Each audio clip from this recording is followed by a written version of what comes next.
Welcome to the Whole Lotta Woman podcast, where we explore, explain, and discuss what makes us a whole lot of women in today's society.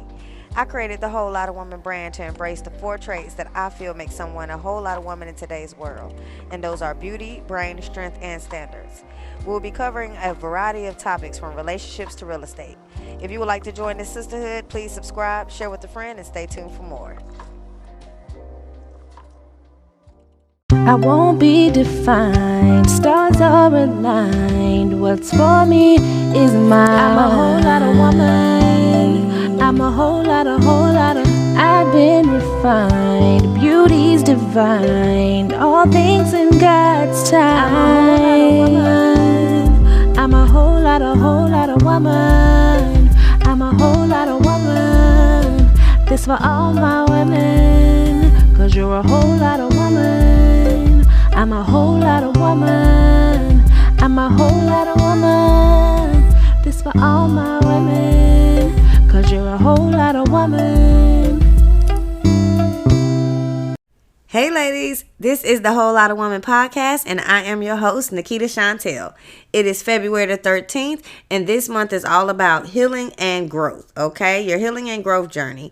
And this segment is the brain segment, so we're going to discuss recognizing flaws and toxic traits within yourself, okay? So to start off, I want you to take out your growth and healing notebook, and I want you to write down any self-perceived flaws or self-admitted faults. You know, stuff like, are you late all the time? Do you know you got an attitude or a temper problem? Are you a jealous natured person? You know, do you got a foul mouth? Are you physically abusive? Just stuff that you know about yourself that needs to change. Stuff you know is not right and needs to be changed. Okay? Now, then after you write that down, I want you to ask yourself, what can be changed overnight? Because some stuff, you know, it takes time and takes work and progress, but some stuff you can fix, you know? So stuff like tardiness, that can be changed overnight, because all you have to do is figure out why you're always so late. And when I say figure out why you're always so late, I'm like, what time do you start getting ready for your event? How much prep time do you do or need? Or no, how much prep do you actually do? Are you the type that finds your outfit 3 days before the event or a week before the event? Or are you the type of person that picks out your stuff at the last minute? The event at 6 o'clock and you in your closet at 5 o'clock trying to figure out what's going on? Or are you even worse than that? Are you the person that's supposed to be at the event at 6 o'clock, but you still at the mall looking for an outfit? You ain't even got to the house and started getting ready yet. Are you that person, you know? But if you somebody with a temper problem, that's more of like a work in progress kind of thing. You know what I'm saying? Like, I know we would like to say, no, you can fix that overnight. But at the end of the day, we don't know why that person has anger issues or attitude. They're using the attitude as their defense mechanism. We don't know what everybody's been through. So just because somebody might have an attitude or a demeanor you don't like, try to give people the benefit of the doubt. Not saying you got to be their best friend, but don't be so quick to judge, because you don't know what that person has been through and why they are like that. You know, why they so defensive. And so if you're a jealous natured person, meaning you one of those people that's always comparing yourself to others, you know, or you the type that don't like certain people just for no reason. Like, oh, she thinks she all that. Or because, you know what I'm saying, they just got things you don't. You know, that's very jealous nature. And, you know, it's a lot of people out there like that. So that's going to require more self-reflection to figure out why others' possessions make you so uncomfortable. Why seeing somebody else with something you don't, why does that make you uncomfortable? Because it's always going to be somebody that has something you don't. So you can't let that alter how you feel about yourself or how you treat people, you know, just because she got on Gucci and you don't. You know, that's something you got to work on, you know. And for example, like, I wasn't liked at one point by somebody because they said I matched all the time. And this was at work. You know what I mean? Like, so I can't let that get me down and make me feel like, oh, well, let me dim my light, let me dress down so this person or people don't feel like, oh, I'm doing too much. I'm not doing too much. I'm being me, and you're being you, and maybe we don't mesh. That's all that is. But just not like me because I match. Think about how much sense that make. What does that person have going on internally where they can dislike somebody for putting themselves together? Come on now. That's why you can't worry about, trying to have everybody like you or why people don't like you, because when you find out why they don't like you, it be sounding like some BS. You know what I mean? And it ain't nothing you gonna change. So that's why don't try to please all the people all the time. And if you one of the people, let's say with like a foul mouth or something like that can take time, but you can start that process overnight. It's something to be aware of. It's gonna slip, especially if you cuss hard and that's just how you're used to talking. You know what I mean? But that's just something you could be conscious of and start overnight and try to be conscious of it and be intentional about watching your tongue. I know for me, I have to do it in my mind like I'm at work. Because at work, I'm not cussing left and right or nothing like that. And I cuss now. I cuss. But when I'm trying to, curb it, I just got to have the same kind of demeanor I would at work. Like, I know not to do it there. But it's like outside of work, you just feel so free. It just slips here and there. And so start the process of working and changing those things. Figure out what your flaws are, write them down, and start working towards changing those things. You wrote it down, so that means you're totally aware that that's a problem and that's holding up your level up progress. So work on that. And leveling up is not about changing and becoming a new person and hating on your old self. Leveling up is about acknowledging and changing bad habits that are holding you back from success and keeping the positive traits that make you who you are. So, and success is not just money or a job. It's also mindset change and mindset growth. If you hanging with negative friends and it's keeping you in a bad place, but you only staying because you fear being alone, after leveling up your mindset, you're going to be more content with being alone versus in a negative environment or just having negative stimulation just to have some stimulation. That is success. Okay. That is growth. That is healing. All right. And so that's why you start working on it today, working on yourself today, because you're not going to settle for any type of company just to have somebody around. You'll be content with being with yourself before accepting BS as in your circle.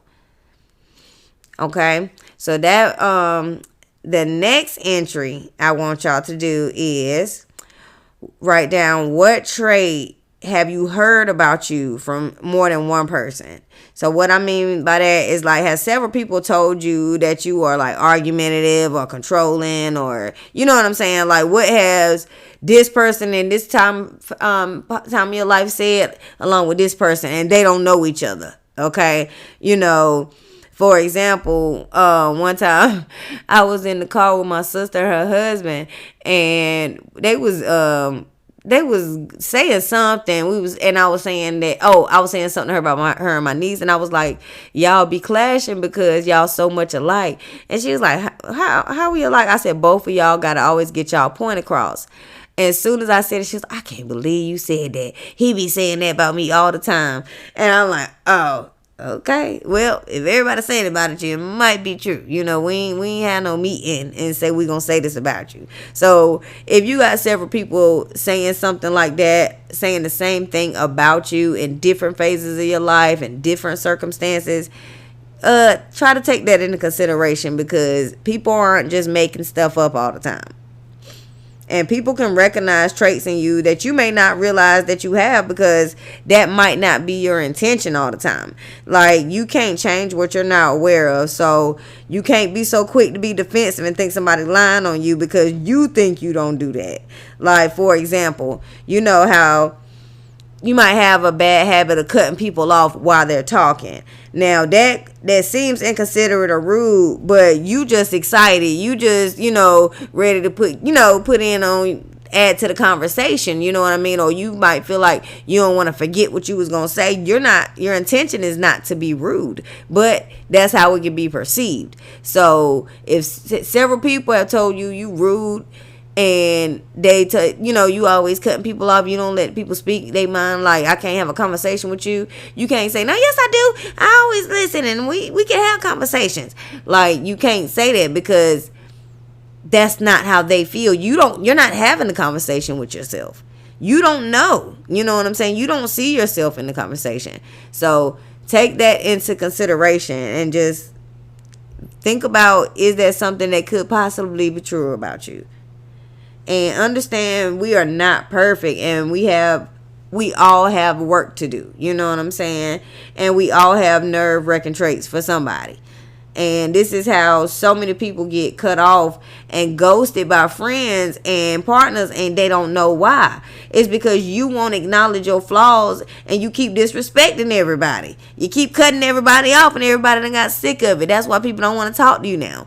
So take that into consideration, because it's a lot of people out there that say, well, I don't know why so-and-so stopped talking to me. I don't know why this happened. I don't know why. And it's like, no, people was telling you what you was doing to get on their nerves, but you was in so much denial, or you couldn't accept it or take no accountability or even consider that was your behavior. So you continue to do the same thing over and over, not seeing no problem with it, because it wasn't your intention, but that their perception is reality.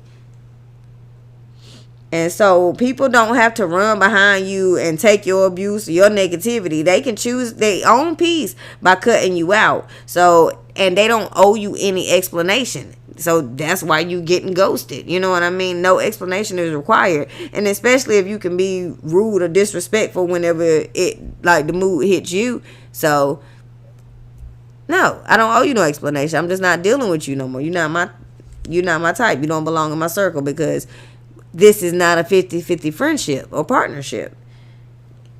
And so when you're working on your entry, I want you to factor in a few things.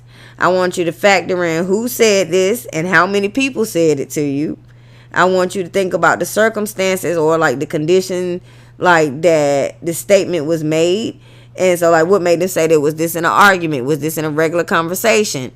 Because if it was in an argument, you really may not have been receptive to it, because you in battle mode or whatever. Versus if somebody said it in a conversation and you might have heard it, it might have went in one ear and out the other.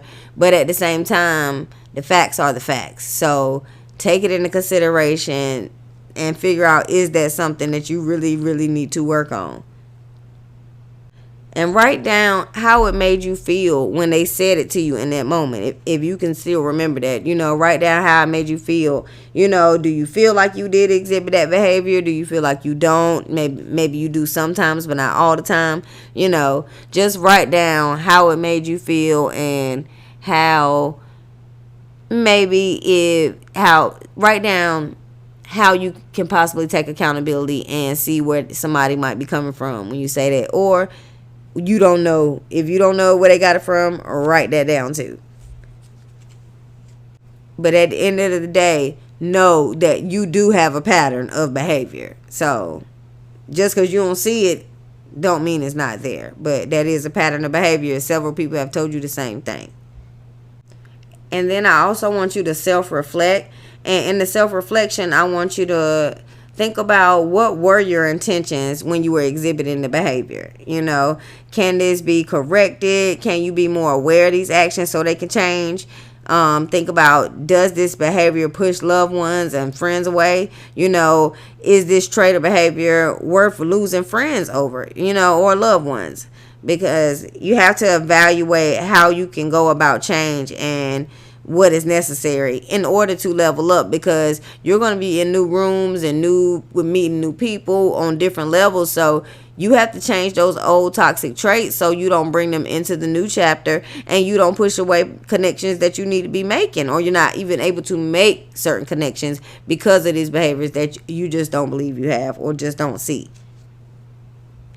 And if you really don't know how to go about change, or you have no explanation or excuses for like why you do certain stuff, and you just don't know, and you need further understanding, I would suggest talking to a professional, aka the lady. We call her the lady because, you know, when you break up with your dude and he acting like he gonna get help and get stuff fixed, I called the lady. I'm gonna go talk to the lady.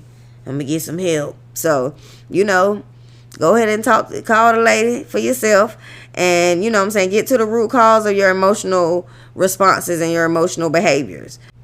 The first step is recognizing, then acknowledging a change is necessary, then take action to correct, starting with self-reflection and seeking professional assistance when needed. You know, another way to identify toxic behaviors within yourself by the consequences that you may have suffered.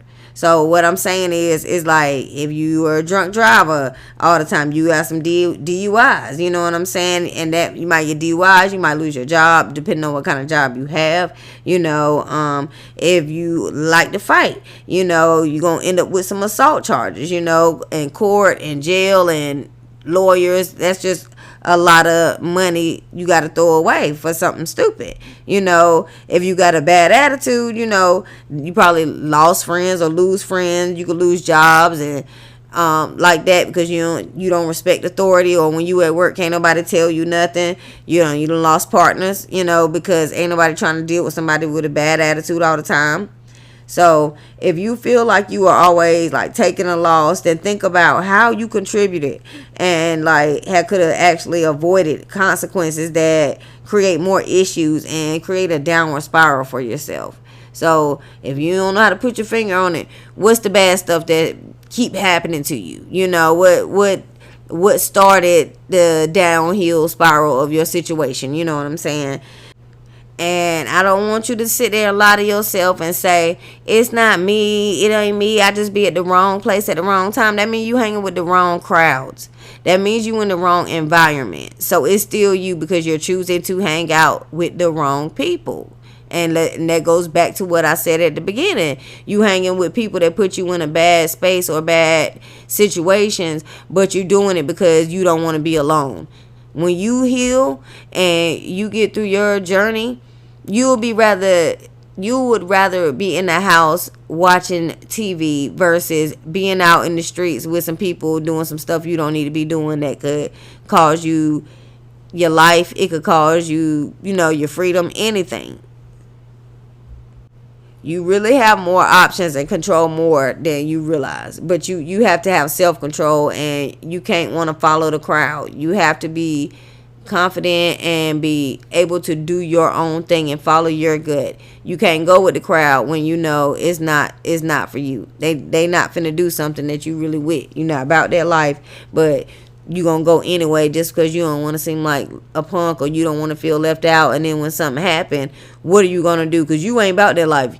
Especially if you going with people that's about their life, you ain't gonna know how to react. They are. You know what I'm saying? Ain't no telling what's gonna happen to you. And a lot of the times, the person that was innocent is the one that end up getting messed up. And when I say options, it's like, I'm thinking about when I remember when I was 16, my mama had gave me $100 to buy an outfit, right? And instead of buying an outfit, I went and bought some, and I needed an outfit for an event. Like, I needed an outfit and some shoes for an event.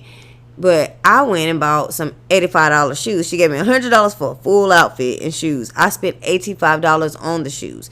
And so she was telling me I got to take them back.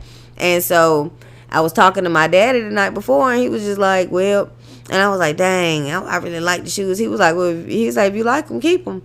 And I was like, but I'm gonna get in trouble. And he was like, yeah, I ain't saying you ain't gonna get in trouble. He was like, but if you like them, keep them. You know what I'm saying? You got options. So that's just like hanging with the wrong crowd. You know what I'm saying? Even with the warnings, your mama telling you don't need to be hanging with that girl. I don't like that girl Shantae. I don't like that girl Shantae, but I like Shantae. All right, keep hanging with her. And then, you know what I'm saying? Keep hanging with her, but then she ended up taking your boyfriend. So you had the option to stay or leave. You choose to stay her friend, but it's always going to be consequences. You got the option to do what you want, but nobody said there would not be consequences to having fun or doing what you want to do. All right, so that is all for this episode of the Whole Lot of Women podcast brain segment. And it was all about using your brain to identify and fix toxic traits. So we're going to go over those entries that I told y'all to put in the book. Number 1, identify and account for your traits that you know need to be fixed. Number 2, identify common denominator traits that have come from different people at different times. Number 3, identify consequences you have had to suffer due to your own toxic behavior or faults. Number 4, seek professional help if you feel like you have no control over your attitude, behaviors, or control over your life. I love you all and keep striving to be the best you. Always take accountability and always remember beauty, brain, strength, and standards are what make you a whole lot of women. Tune in next Monday for the strength segment. All right, have a good day, y'all. Oh, and don't forget to share it with a friend that needs uplifting. Please rate and review on whatever platform you're listening on. Tune in each Monday for a new episode on how to level up and be the best whole lot of woman I know you are. I won't be defined, stars are aligned. What's for me is mine. I'm a whole lot of woman. I'm a whole lot of. I've been refined, beauty's divine. All things in God's time. I'm a whole lot of woman. I'm a whole lot of woman. This for all my women, 'cause you're a whole lot of woman. I'm a whole lot of woman.